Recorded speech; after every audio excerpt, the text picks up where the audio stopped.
Bonjour à tous, bienvenue les amis, c'est Angie. On se retrouve pour une vidéo sur l'ancrage.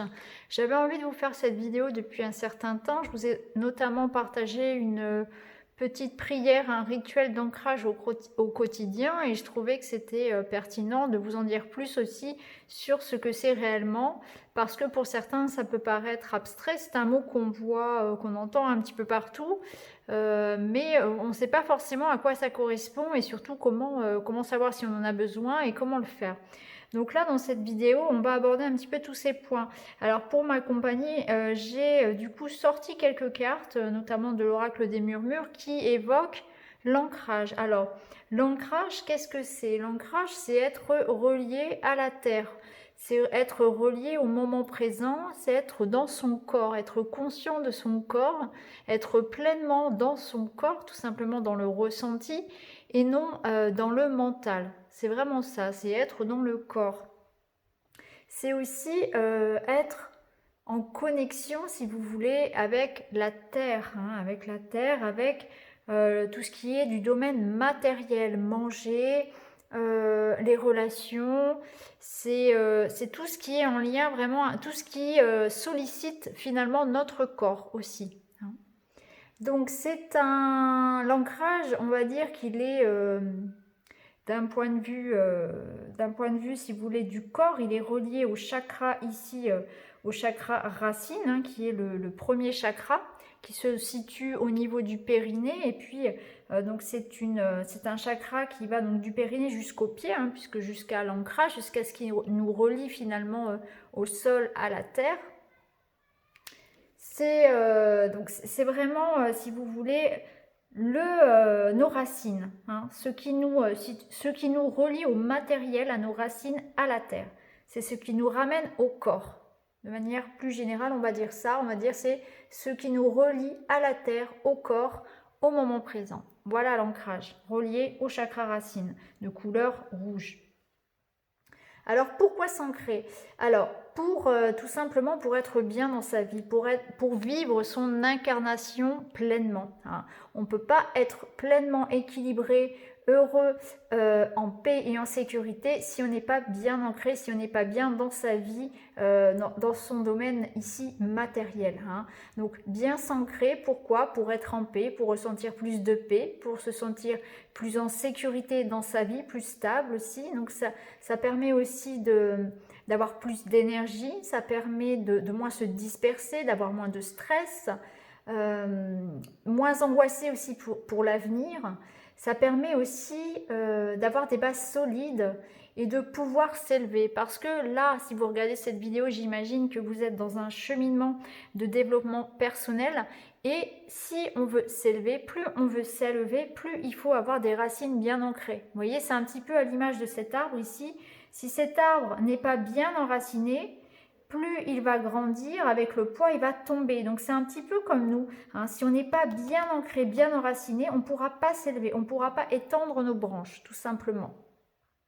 Alors comment sait-on qu'on manque d'ancrage? Eh bien tout simplement, il y a des petits signes qui le permettent. Par exemple, on va avoir tendance à fuir la réalité, à s'échapper dans tout ce qui va être spirituel, un petit peu trop. Il faut un juste équilibre. Ça peut être tête en l'air, ne pas savoir quelle heure il est, oublier des choses.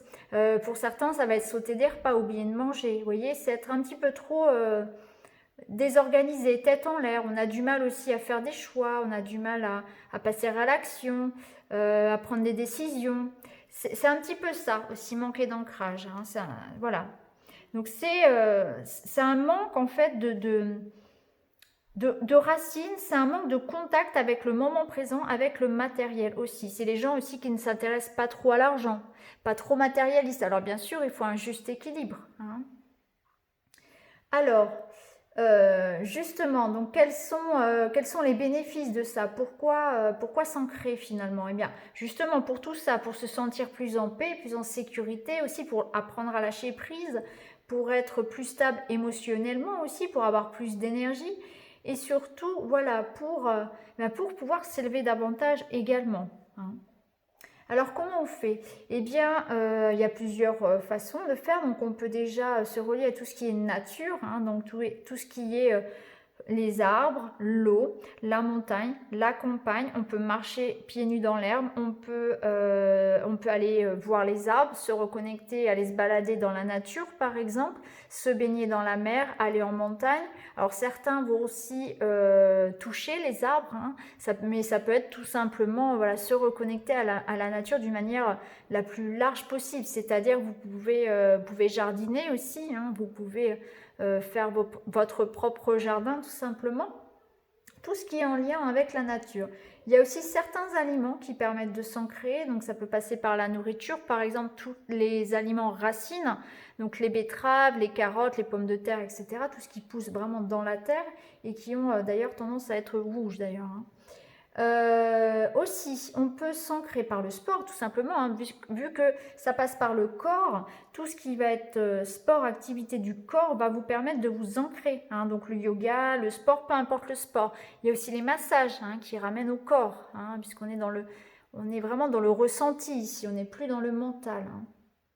Tout ce qui est aussi activité artistique, dessin, peinture, tout ce qui est créatif, tout ce qui est manuel, jardiner, bricoler, cuisiner, hein, tout ce qui nous ramène au moment présent, à la terre, au matériel. Tout ce qui fait que nous sommes des êtres humains finalement, hein, vraiment dans la matière. Il y a aussi la pleine conscience, hein, donc c'est revenir à la respiration, puisque revenir à la respiration, ça permet de revenir au moment présent, de bien s'ancrer sur le jour qu'il est, l'heure qu'il est, etc. La méditation aussi, mais pareil, avec modération, parce que la méditation pourrait aussi vous amener à être peut-être un peu trop perché. Hein, donc, avec modération la méditation, mais en tout cas la respiration, la pleine conscience, si vous voulez. Hein. Tout ce que vous allez faire en pleine conscience, que ce soit méditer, manger, peu importe. Et puis, il y a le fait d'être sociable aussi, voir ses amis, sortir, être dans la matière, faire du shopping, voilà, se bichonner, voilà, toutes les choses qu'on peut faire finalement avec son corps et avec le fait d'être social. Donc je pense que j'ai à peu près tout vu ici. Hein. Je pense que je vous ai tout dit. Je regarde un petit peu mes notes, mais je pense qu'on a tout vu. Hein. Donc c'est surtout voilà, l'ancrage, c'est être en pleine conscience de son corps. C'est vraiment utiliser son corps, être dans le moment présent et être dans le ressenti, plus que dans le mental. Ressentir, faire des choses avec son corps, tout simplement. Manger, courir, rire, voilà, toutes les choses qui vous ramènent ici et maintenant, tout simplement. Et c'est nécessaire pour tous ceux qui souhaitent, comme on l'a vu à l'image de l'arbre, tous ceux qui souhaitent finalement s'élever doivent forcément s'ancrer pour ne pas avoir tendance à trop s'éparpiller, à trop s'envoler, à être absent, parce que trop de spiritualité, si on cherche trop à s'éparpiller, à s'envoler, finalement à aller trop haut, eh bien on peut se perdre, hein, c'est un petit peu ça. Il y a aussi le fait que, vous voyez, comme l'arbre ici qui subit le vent, plus on va être ancré et plus on va être résistant aux tempêtes. Donc c'est un petit peu ça, on va être beaucoup plus stable émotionnellement face aux obstacles, face à la vie, lorsqu'on est bien ancré. Donc voilà pour l'ancrage les amis, j'espère que cette vidéo vous a permis d'en savoir un petit peu plus. N'hésitez pas à me poser vos questions en commentaire si vous en avez et puis on se retrouve dans une vidéo très vite. Merci beaucoup, à bientôt.